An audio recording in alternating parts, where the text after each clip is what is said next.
পর্যায়ে আমরা যে প্রশ্নটি সমাধান করব তা হচ্ছে 13.1 এর সৃজনশীল বা এখানে প্রশ্ন নং হচ্ছে এটি 24। তাহলে 24 নং প্রশ্নে যে প্রশ্নটি রয়েছে তা হচ্ছে কোন সমান্তর দ্বারা দুইটি পদ l তম পদ হচ্ছে l স্কয়ার এবং k তম পদ হচ্ছে k স্কয়ার। এখন বলা হচ্ছে কোন উদ্দীপকের আলোকে দুটি সমীকরণ তৈরি করো। তাহলে এখানে লক্ষ্য করবে যে আমাদের এখানে প্রশ্নটি রয়েছে কোন সমান্তর দ্বারা দুইটি পদ। তাহলে আমরা জানি ধারাটির প্রথম পদ হচ্ছে a এবং সাধারণ অন্তরকে আমরা d ধরি। তাহলে এই ক্ষেত্রে l তম পদ হচ্ছে l স্কয়ার এবং k তম পদ হচ্ছে k স্কয়ার। এই মানটির সাহায্যে আমাদের সমীকরণ দুটি তৈরি করতে হবে। তাহলে আমরা শুরু করি। দেখো মনে করি ধারাটির প্রথম পদ a এবং সাধারণ অন্তর সমান d। এখন বলা হচ্ছে উদ্দীপকের আলোকে দুটি সমীকরণ তৈরি করার জন্য। এখন এখানে বলা হয়েছে l তম পদ। তাহলে আমি লক্ষ্য করবে এখানে আমরা জানি যে n তম পদ হচ্ছে a plus n minus 1d। তাহলে এখানে যদি l তম পদ বলা হয় তাহলে এটি হচ্ছে a plus l minus 1d। সুতরাং আমি এখানে কি করব, a plus l minus 1d সমান এখানে রয়েছে l স্কয়ার। তাহলে আমি এখানে লিখব l স্কয়ার। এটাকে আমি 1 নং সমীকরণ ধরে নিব। পরবর্তীতে আমাদের রয়েছে k তম পদ। তাহলে আমি যদি এখানে সুতরাং কি করি, k তম পদ সমান a প্লাস, তাহলে এখানে n এর জায়গায় শুধু হয়ে যাবে আমাদের k, তাহলে k মাইনাস 1d। তাহলে সুতরাং এখানে দেখো a plus k minus 1d সমান k স্কয়ার। এটি হচ্ছে আমাদের 2 নং সমীকরণ। লক্ষ্য করবে প্রশ্নে বলা হয়েছিল উদ্দীপকের আলোকে দুটি সমীকরণ তৈরি করো। দেখো আমরা সমীকরণ 1 এবং সমীকরণ 2 তৈরি করে ফেলেছি। পরবর্তী ক্ষেত্রে আমাদের বলা হচ্ছে l প্লাস k তম পদ নির্ণয় করার জন্য। তাহলে আমরা এখানে পরবর্তী এই অঙ্কটি করার ক্ষেত্রে আমরা লিখব, তাহলে খ এর ক্ষেত্রে আমরা এখানে সমীকরণ পেয়েছি যে ক হতে পাই এখানে a plus l minus 1d। তাহলে a plus l minus 1d সমান পেয়েছি l স্কয়ার এবং এখানে পেয়েছি a plus k minus 1d। তাহলে a প্লাস k মাইনাস 1 সমান k স্কয়ার। দেন তাহলে যদি আমি এটিকে কি করি, এটি আমাদের এই দুটি সংখ্যা বের হয়েছে। এই পর্যায়ে আমাদের মানের প্রয়োজন বলা হচ্ছে প্রমাণ করো ধারাটির l প্লাস k তম পদের মান নির্ণয় করতে বলা হয়েছে। তাহলে আমরা কি করব, এই দুটি মান থেকে আমরা এর মানটি বা d এর মানটি নির্ণয় করব। তাহলে এখানে d এর মানটি আমরা প্রথমে নির্ণয় করব, যেহেতু আমাদের l প্লাস k তম পদ নির্ণয় করার জন্য আমাদের কি d এর মানটি প্রয়োজন হয়। তাহলে আমি সুতরাং লিখব এখানে, যেহেতু এটি ছিল আমাদের 1 নং সমীকরণ এবং এটি ছিল 2 নং সমীকরণ, তাহলে আমি 1 নং সমীকরণ থেকে 2 নং সমীকরণ বিয়োগ করব। সেক্ষেত্রে আমি পাচ্ছি a plus l minus 1d সমান l স্কয়ার এবং a plus k minus 1d সমান k স্কয়ার। বিয়োগ করার ক্ষেত্রে এটা প্লাসের মান মাইনাস, প্লাসের মানটি মাইনাস এবং মাইনাসের মানটি প্লাসের মানটি এখানে মাইনাস হয়ে যাবে। সেই ক্ষেত্রে আমাদের এই প্লাস প্লাস যদি এই কাটা যায় তাহলে এখানে থেকে যায় l মাইনাস 1, এখানে রয়েছে d, পরবর্তীতে মাইনাস k মাইনাস 1, এখানে রয়েছে d সমান এখানে l square minus k square. Then আমি কি করব, এই পর্যায়ে এটিকে ইকুয়েশন করব। তাহলে ইকুয়েশনের ক্ষেত্রে আমাদের চলে আসবে l এর সাথে গুণ করা হলে ld মাইনাস 1 এর সাথে d গুণ করা হলে d, মাইনাস k এর সাথে d গুণ করা হলে kd, মাইনাস মাইনাসে প্লাস d, এখানে রয়েছে l square minus k square. Then আমরা এখানে প্লাস d আর মাইনাস d যদি কেটে দেই তাহলে দুটি d থেকে একটি d কমন নেওয়া হলে থাকে l মাইনাস k। আর এটিকে যদি আমরা সূত্রে অ্যাপ্লাই করি তাহলে a প্লাস b এবং a মাইনাস b। তাহলে আমাদের d এর যে মানটি বের হচ্ছে l মাইনাস k কেটে দিলে থাকে l প্লাস k। তাহলে d এর মানটি হচ্ছে আমাদের l প্লাস k। তাহলে এই ক্ষেত্রে আমরা d এর মানটি নির্ণয় করতে পেরেছি। এই পর্যায়ে আমরা d এর মানটি দ্বারা আমরা কি করব, l প্লাস k তম পদ নির্ণয় করার জন্য আমাদের এখানে a এর মানটি নির্ণয় করতে হবে। সেই ক্ষেত্রে আমরা এখানে কি করব, a এর মানটি নির্ণয় করব। তাহলে আমরা লিখব d এর মান। এই ক্ষেত্রে আমাদের যেহেতু d এর মানটি নির্ণয় হয়েছে, এবার আমরা কি করব, এটি দ্বারা l প্লাস k তম পদ নির্ণয় করব। তাহলে আমি লিখব এখানে l প্লাস k তম পদ সমান a plus l plus k K minus one এখানে ডি।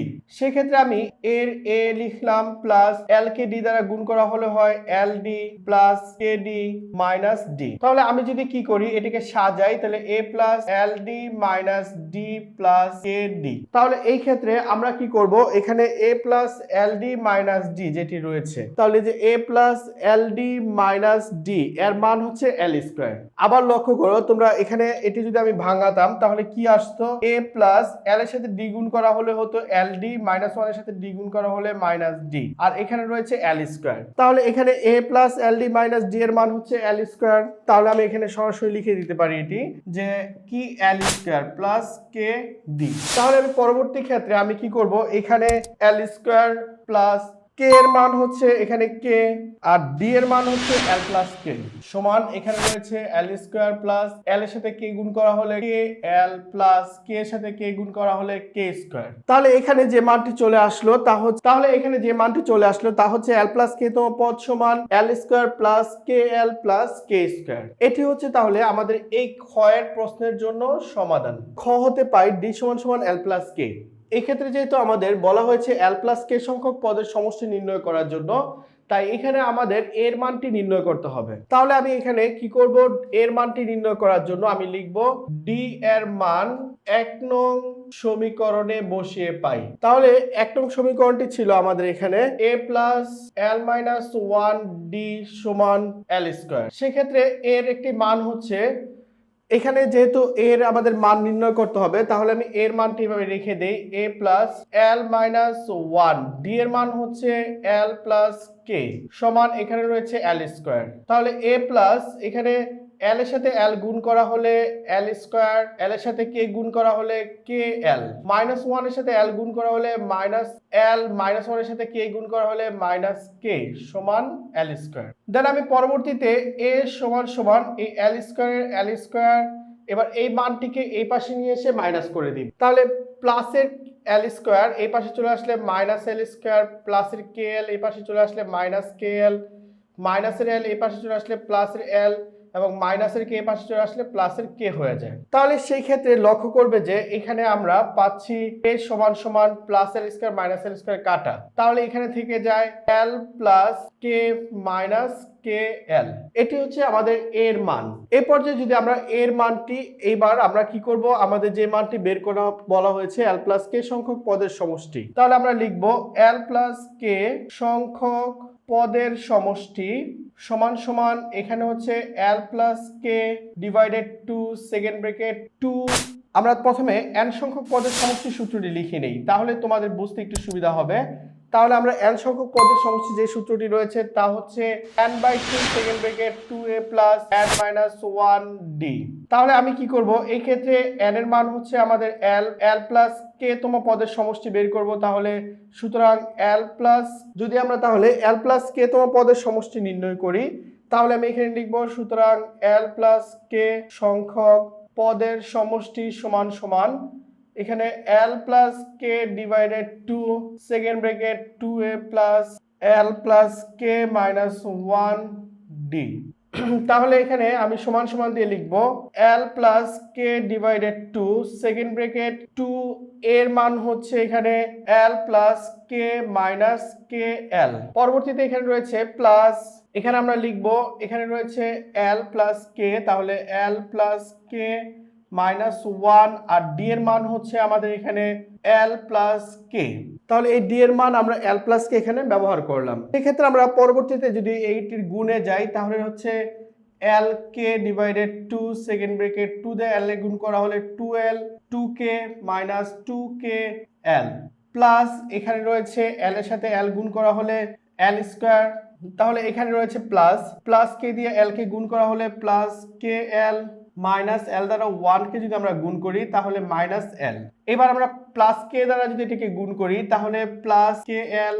লক্ষ্য করবে এখানে পরবর্তীতে রয়েছে আমাদের প্লাস কে এল, এর পরবর্তীতে রয়েছে কে এল, কে এল দ্বারা গুণ করা হলে প্লাস কে এল, কে দ্বারা গুণ করা হলে প্লাস কে স্কয়ার এবং মাইনাস কে।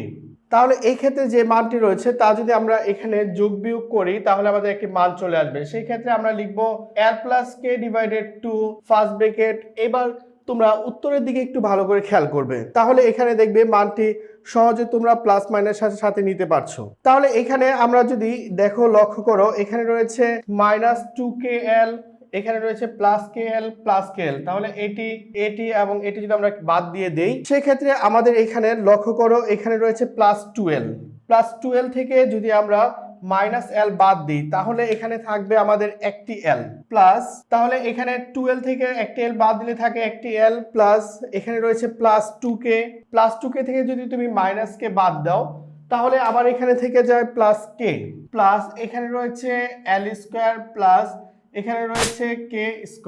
তাহলে আমাদের এখানে যে মানটি আসছে তা হচ্ছে l + k / 2 l + k + l² + k², যা আমাদের এখানে প্রদত্ত মানটি প্রমাণ করতে বলা হয়েছে এর মানের সম্পূর্ণ সমান। তাহলে এটিকে আমরা কি করব, ব্র্যাকেটে এখানে প্রমাণিত হিসেবে গ্রহণ করব।